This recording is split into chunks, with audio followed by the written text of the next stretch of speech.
नमस्कार. डॉक्टर छाया महाजन हिनं लिहिलेला एक गंभीर विषयावरचा आणि तरीही हलका फुलका असा एक लेख मी आज सादर करते आहे. निवृत्तीचं बजेट. रमा खोलीत डोकावली तर काका लिहिण्यात मग्न असलेले तिला दिसले. त्यांची तंद्री मोडावी की नाही म्हणून ती थोडी घुटमळली. काकूंच्या ते लक्षात आलं. म्हणाल्या, दारात का थांबलीस? जा ना आत, ते आहेत ना आत. होकारार्थी मान हलवत रमा म्हणाली, लिहितायत. माझी चाहूलसुद्धा लागली नाही त्यांना. मी बघते म्हणत काकू खोलीच्या दारातून मोठ्या आवाजात म्हणाल्या, शेजारची रमा आली आहे, तुमच्याशी काम आहे तिचं. तुम्ही तिला काहीतरी शिकवणार होतात ना, अकाउंट्स की काय ते. काका उठून बाहेर आले. उद्या बसू आपण. पुस्तकं आणायची गरज नाही. तुला काय शंका असतील त्या विचार. काय लिहिताय तुम्ही? रमानं कुतूहलानं विचारलेल्या प्रश्नावर ते गंभीर चेहऱ्यानं काही सांगणार तोच काकू हसत म्हणाल्या, निवृत्तीनंतरचं बजेट या नावाचं पुस्तक लिहित आहे. पुस्तक लिहायला अनुभवाची गरज लागते ना. मग अनुभव माझा आणि लेखन काका करणार. काकांचा चेहरा थोडा रागावल्यासारखा झाला. काकू म्हणाल्या, काय खोटं बोलते का मी?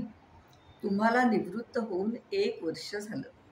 मी काहीही मागायला लागले की पहिल्यांदा तुम्ही काय म्हणता? खर्च कमी करा, मी कमावत नाही आहे आता. खोटं बोलतोय का? 1/4 पैशात जगायला शिकलं पाहिजे आपल्याला. काकू हसतच राहिल्या.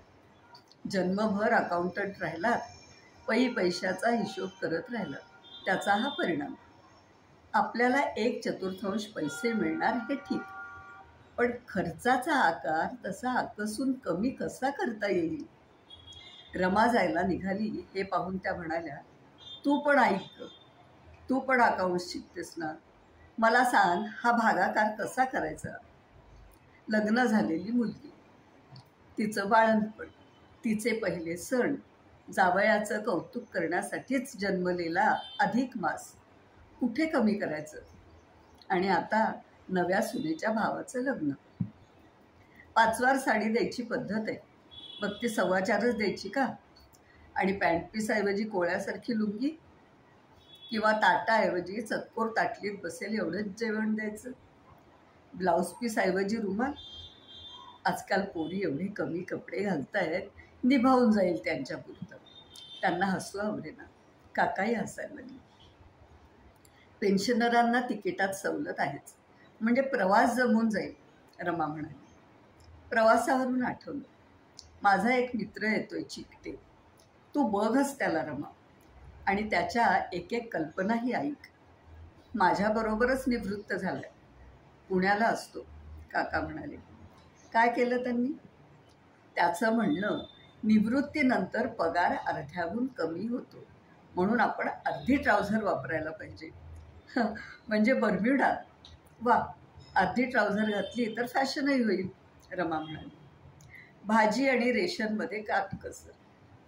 हॉटेलिंग 2दा करत असाल तर एकदाच जायचं, आणि आपल्यासारखं एकदाच जात असू तर, काकू म्हणाल्या. मग हॉटेलात न जाता ढाबा किंवा टपरीवर जायचं, रमा म्हणाली. पूर्वी पाकिटातून किंवा आंतरदेशीय पत्र लिहित असाल तर आता सगळा मजकूर कार्डावर मावेल इतकाच लिहायचा, म्हणजे कार्ड पाठवायचं. लग्न समारंभामध्ये पाकिटातून पैसे न घालता नवदाम्पत्याला शुभेच्छा आणि शुभाशीर्वाद अशी चिठ्ठी लिहून पाकिट द्यायचं. जिथे रिक्षानं जायचं आहे त्यातलं अर्ध अंतर ठरवून तितकं पायी जाऊन मग रिक्षा करायची, काका सांगत होते. म्हणजे आरोग्यही उत्तम राहील, रमा म्हणाली. जिथे 2 प्लेट भजी आणि चहा घ्यायचा तिथे 1 प्लेट भजी आणि कटचा चहा घ्यायचा. आपण लोकांना फोन न करता त्यांच्या फोनला फक्त उत्तर द्यायचं. मनात त्यांना आपल्याला जे काय सांगायचं आहे तेही योजून ठेवायचं. घरातले बल्ब कमी पॉवरचे वापरायचे. चपला दुरुस्तीसाठी चांभार बघून ठेवायचा. काकांची यादी लांबत होती. काकू आणि रमा हसत होत्या. हसू नका, भयंकर अवघड आयुष्य आहे हे. नोकरी नसते तेव्हा काटकसर, आणि संसार करून थकल्यावरही काटकसर. सोपं नाही हे. रमा गंभीर झाली, म्हणाली, अवघड आहे खरं. त्यात हमखास पैसे मिळवण्याच्या योजना नाहीत. व्याजाचा दर खाली आलेला, म्हणजे तोही मार्ग नाही. मध्यमवर्गीय माणसाचं तर फारच अवघड. ना काळा पैसा त्याच्याजवळ, ना प्रॉपर्टी. शेती असली तरी अगदी थोडी, आणि गावाशी संपर्क तुटलेला. तूही बराच विचार केलायस की?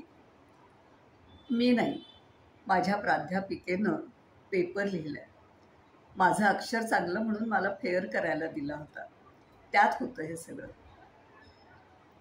त्यांना भेटायला पाहिजे, कारण उपाय पण दिले असतील त्यांनी. काकांच्या या म्हणण्यावर काकू म्हणाल्या, उलट आहे, त्यांनीच तुम्हाला येऊन भेटलं पाहिजे. म्हणजे चिकट्यांच्या आणि तुमच्या मिळून कल्पना त्यांना सांगता येतील. काका गंभीर झाले. त्यांचा गंभीर चेहरा बघून दोघी चपापल्या. आपण काहीतरी चुकीचं बोललोय असं वाटून काकू म्हणाल्या, अहो गमतीनं म्हणाले, दुखवावं असा हेतू नव्हता माझा. बजेटचं काय बोलावं. पैशाला नाही राहिली किंमत, आणि माणसाची किंमत मात्र पैशानंच ठरते. म्हणून हे सगळं. गंमत आहे. वय वाढतं तशा जबाबदाऱ्या वाढतात, व्याप वाढतो. स्वतःच्या गरजा कमी केल्या तरी मुलांच्या आणि सामाजिक रूढी परंपरेनं आलेल्या जबाबदाऱ्यांचं काय करायचं. त्यामुळे वय आणि पैसा यांचं प्रमाण होतं व्यस्त. त्यातून ही निम्म्या खर्चाची कल्पना उदयाला आली. बोलताना काका उठले, सिगारेटचं पाकिट काढलं. तशा काकू म्हणाल्या, आता सिगारेटी अर्ध्या अर्ध्या कापून ठेवाव्या लागतील ना, देवापुढच्या उदबत्त्यांसारख्या. हे ऐकून रमाला हसू